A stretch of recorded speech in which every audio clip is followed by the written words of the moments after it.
In December, in a house in Port St. Lucie, Florida, Joseph Overholt died alone in the room he'd been renting. He was 28. It would be days before another tenant discovered his body laid out on a bed in the early stages of decomposition. There was no obvious cause of death.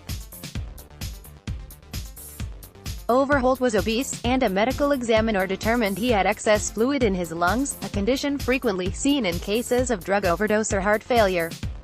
Nothing else appeared remarkable. Toxicology results would offer an easier answer. The report showed the presence of alcohol, caffeine and the prescription antidepressant citalopram, all fairly common.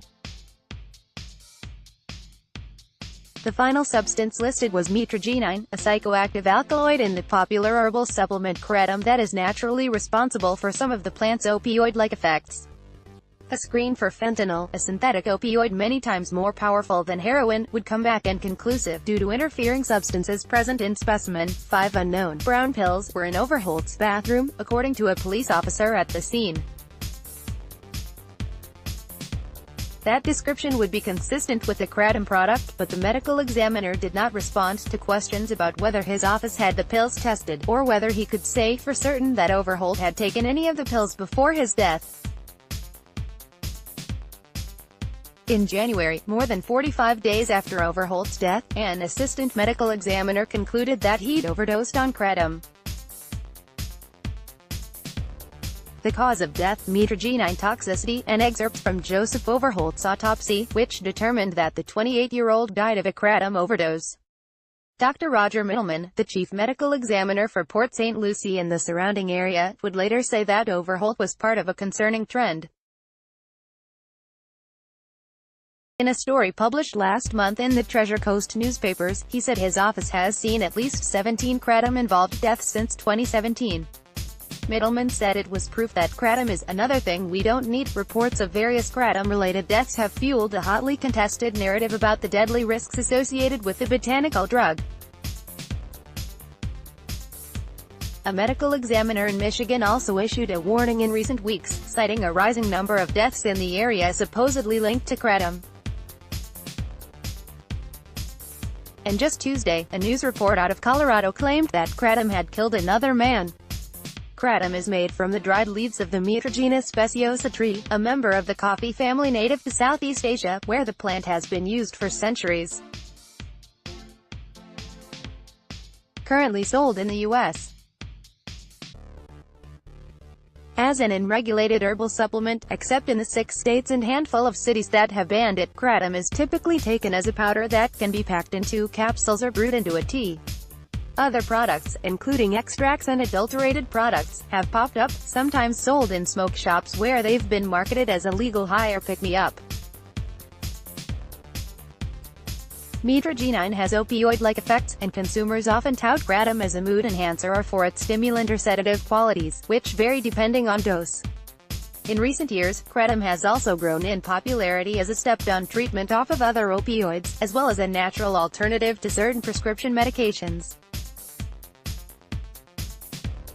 Raw leaf Kratom is common and has much higher concentrations of mitragynine than of the related alkaloid 7-hydroxymitragynine, but extracts and other adulterated products have shown increased levels of 7-hydroxymitragynine, likely making those substances more potent and more addictive.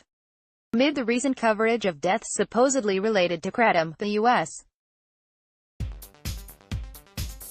Drug Enforcement Administration is expected to decide in the coming weeks whether to proceed with a federal ban, with that decision likely to be based in part on the federal government's repeated claims that Kratom has indeed been responsible for dozens of deaths. Reports of additional fatalities might only bolster the case for prohibition.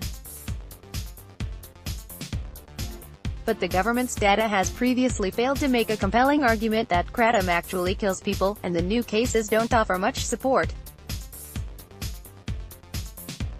A knee-jerk reaction, HuffPost obtained more than a dozen autopsy reports from Florida and Michigan, and discovered questionable findings that suggest claims about Kratom's killer potential are still being overstated, or at least vastly oversimplified. All of the individuals in those reports tested positive for other substances in addition to mitragynine. Many of the people had taken numerous substances, sometimes including potent opioids with well-established risks. Others, like Overholt, appear only to have taken smaller amounts of prescription drugs alongside Kratom. 2 cases, one in Florida, and one in Michigan, were still under investigation and couldn't be released to HuffPost.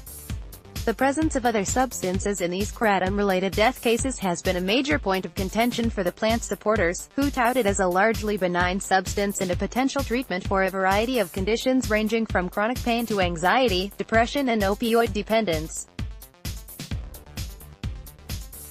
Advocates often claim it's impossible to overdose on raw Kratom alone, and say that taking too much will lead only to vomiting. Even if there have been some legitimate cases of people overdosing on mitragynine, advocates say the benefits outweigh the relatively low risk of harm, as there are millions of estimated Kratom consumers in the U.S. But scientists have also begun to raise the possibility that mitragynine could have more harmful interactions when paired with other substances, such as the over-the-counter anti-diarrheal loperamide, that may be metabolized similarly, overwhelming the liver and leading to toxicity, said Jane Babin, an attorney and molecular biologist who's been investigating Kratom death reports. By blaming these deaths explicitly on Kratom, however, health officials may actually be making it harder to study those potential side effects, said Babin, who published a report Tuesday for a Kratom advocacy group challenging the government's Kratom death data. An assortment of Kratom products. Health officials around the country say people are overdosing on the botanical drug, but it doesn't appear to be that simple. Various medical examiners have made their supposed Kratom deaths out to be clear-cut, but the details of those cases leave unanswered questions that point to a need for further transparency on the issue. A review of 9 of the Kratom deaths in Middleman's Florida district highlights these gaps. All of the cases provided to HuffPost came back positive for multiple substances. A handful of the deaths were also determined to have been unrelated to Kratom, a drowning, a death due to illness, and another due to a heart condition. Because mitragynine was in these individuals' systems at the time of death, medical examiners include them in a broader group of Kratom-associated deaths, as they might if it were another substance. Overholt's case raises a number of questions on its own. His toxicology test showed a reading of 13 nanograms per milliliter of mitragynine in his blood when he died, a very small amount below the 20 to 600 nanograms per milliliter range that has been established based on previous Kratom death cases. Some scientists say that scale is not even accurate because it is only weakly correlated to Kratom's actual lethal potential. Just because those previous fatalities involved mitragynine doesn't mean mitragynine actually caused those deaths. Furthermore, previous studies have shown that humans can reach mitragynine concentrations above 20 nanograms per milliliter after drinking very small quantities of Kratom tea. That alone is highly unlikely to kill someone, Babin said. If the lower limit were reliably fatal, everyone who ever tried Kratom would be dead, she told HuffPost. Even the upper limit of that range gave Babin some pause, since other supposed Kratom overdose victims have reached concentrations much higher than that. A police officer who died of a reported Kratom overdose last year was found to have 3,500 nanograms per milliliter of mitragynine in his blood, for example. Yet here, a medical examiner determined that Overholt had died of a similar cause, despite having just a tiny fraction of mitragynine in his system. That determination was more of a knee-jerk reaction than a scientifically based conclusion, Babin said. She called attention to citalopram, which was present but not quantified on Overholt's toxicology report. Medical examiners may ignore citalopram because it's typically prescribed and may appear within therapeutic ranges, but Babin noted that the drug carries significant cardiac side effects that can be hard to detect upon autopsy. Babin said she'd seen a number of previous reports of Kratom deaths where both citalopram and mitragynine were present. She raised the possibility that the two substances might have harmful interactions that would be worth further study. Middleman didn't respond to a request for further clarification about the details of Overholt's toxicology screen, or the final determination that he died of mitragynine toxicity. People don't just drop dead, there are plenty of ways for humans to die, and when it happens, it's not always easy to figure out how. Medical examiners must go through a process of exclusion, just like when you go to a doctor with some sort of ailment, said Dr. Bruce Goldberger, chief of forensic medicine at the University of Florida. You start with what you think and then you start pecking away at it until that's all you have. In cases with no other clear culprit, drugs often offer the best explanation, Goldberger said. If you have an obviously healthy individual and they drop dead all of a sudden for no good reason and they have this drug in their blood, then it's gonna be the cause of death because people don't just drop dead, he said. Not usually. Luckily, Goldberger agreed that the concentration of mitragynine found in Overholt's body was very low, but said he'd heard of other cases where people knowingly ingested kratom and died shortly after. He said he was not permitted to share those reports with HuffPost. Asked how mitragynine was causing these deaths, Goldberger conceded that nobody is really sure, a fact that has led to confusion in similar kratom overdose deaths. We don't know enough about the pharmacology, the therapeutics, the efficacy of mitragynine, Goldberger said. It's a drug that has not been studied in humans, so we don't know exactly what the pharmacological effects are, or what the toxicological effects are. We don't know what a lethal or toxic dose would be. This makes it hard to say with complete certainty that kratom is killing people. But Stephen Cohell, the chief medical examiner of Kent County, Michigan, appears convinced. Cohell recently said he's seen 5 deaths related to kratom since December, including 2 individuals who were found to have 830 nanograms per milliliter and 290 nanograms per milliliter of mitragynine, as well as other prescription substances, in their bloodstreams. Mitragynine speciosa leaves and raw kratom powder on a table. Although some officials say kratom can kill, they can't say how. In an email to HuffPost, Cohell pointed to the lack of research on mitragynine's toxicity as evidence of its dangers. It may be less toxic than other opioids, but we don't know until it's been studied in a controlled, monitored environment, with known doses of pure mitragynine, he said. Cohell has claimed that higher doses of mitragynine can depress breathing, and therefore cause fatal reactions like those seen in other opioid overdoses. But the science isn't very well established in this regard either. Studies on animals have found that mitragynine can trigger respiratory depression when administered intravenously in extreme doses, but the effect is generally far less substantial than it is with classical opioids. Babin, the molecular biologist, expressed concern that confusion is leading health officials to blame kratom for any death where mitragynine is present and the individual showed symptoms of respiratory depression, such as fluid in the lungs.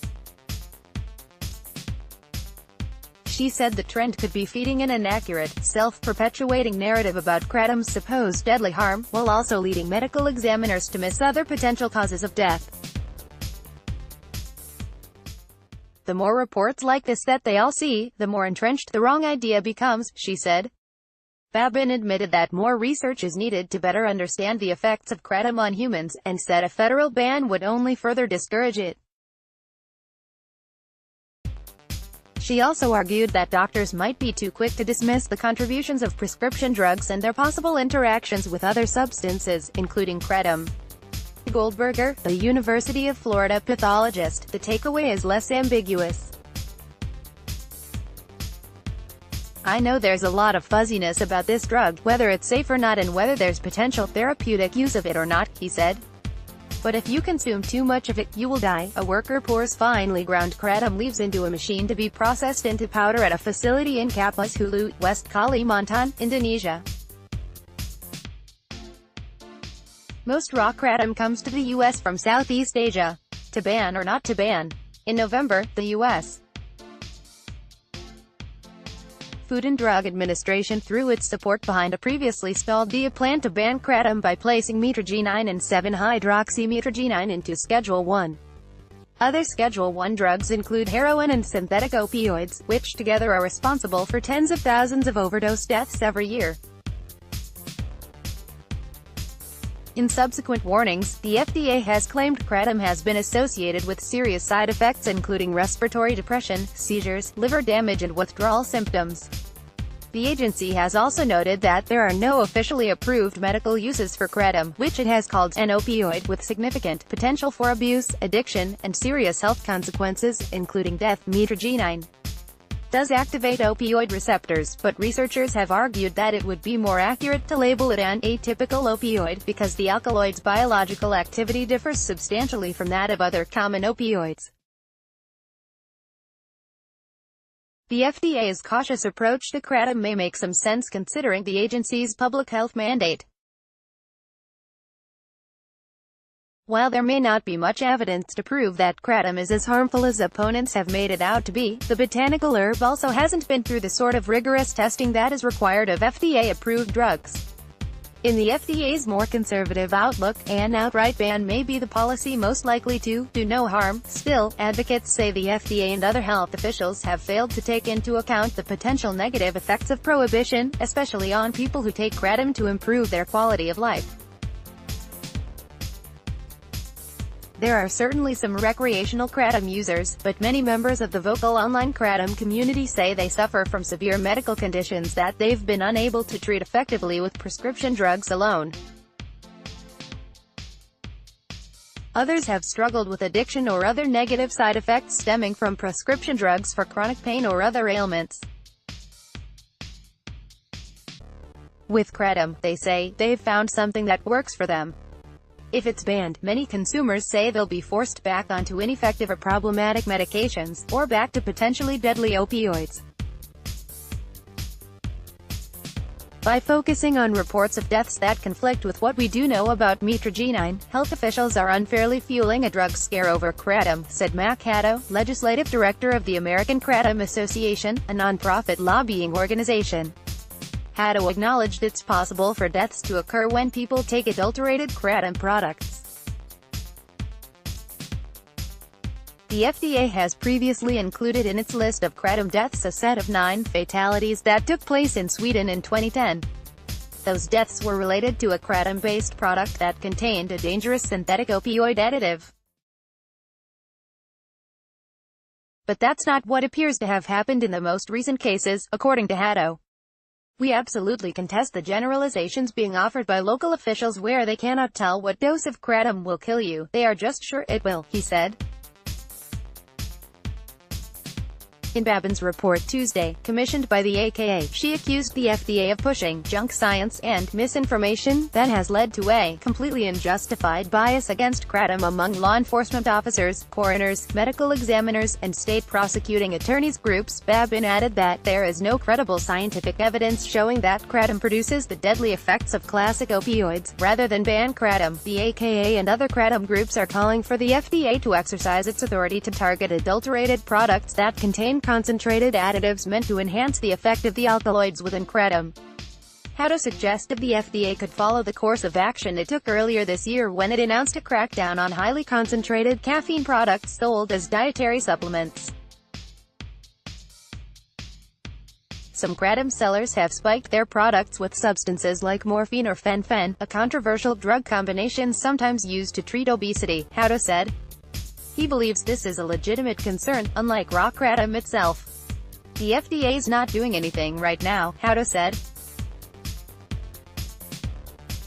All they're saying is ban it, and we want them to get in and start going after the adulterated products related.